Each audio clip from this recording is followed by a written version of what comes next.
माझ्या मनात आलं ना तर असे मी 2 मिनिटात पूर्ण घरभर रांगोळी घालू शकते. Hello guys, welcome back welcome to another vlog. And आजच्या व्लॉगमध्ये मी तुम्हाला ओव्याच्या पानाची भजी कशी करायची ते पण दाखवणार आहे. तर आज होता गुरुवार आणि सकाळीच लवकर उठून मी दारात मस्त अशी रांगोळी काढली, हळदीचं लेपन केलं आणि तेवढ्यात मम्मी आली आणि ती रांगोळी पुसून टाकली.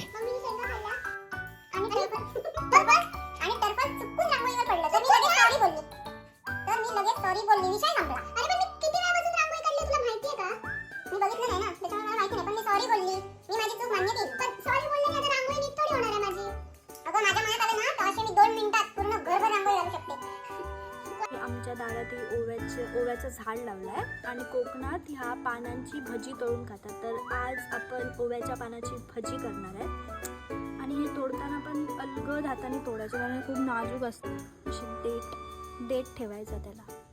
तर आपण आता पानं तोडलेत आणि ही स्वच्छ धुवून घेतलेली आहे, स्वच्छ धुवून पुसून ठेवली आहे.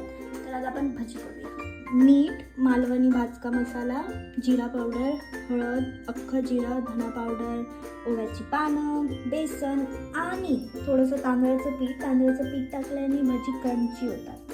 तर आपण तांदळाचं पीठ टाकूया याच्यात आणि मग सगळे मसाले टाकूया आणि ह्याच्यामध्ये थोडं पाणी टाकून मिक्स करायचं आणि त्याची पेस्ट करायची. आता हे मस्त मिक्स करून घेतलं आणि तव्यावरती टाकली नाचणीची भाकरी, ज्याच्याशिवाय माझं जेवण इज इनकम्प्लीट. नंतर काढली गरम भजी आणि दिवसाभराचा उपास सोडायला मी बसली आणि भजी एकदम टेस्टी झाली होती. का नाही होणार, कारण मी केली होती, चांगलीच व्हायला पाहिजे. तर येस गाईज, आजच्या व्लॉगसाठी एवढंच. तुम्हाला जर व्लॉग आवडला असेल तर नक्की लाईक, शेअर आणि कमेंट करा. तर भेटूया नेक्स्ट व्लॉगमध्ये. तब तक के लिए बाय बाय.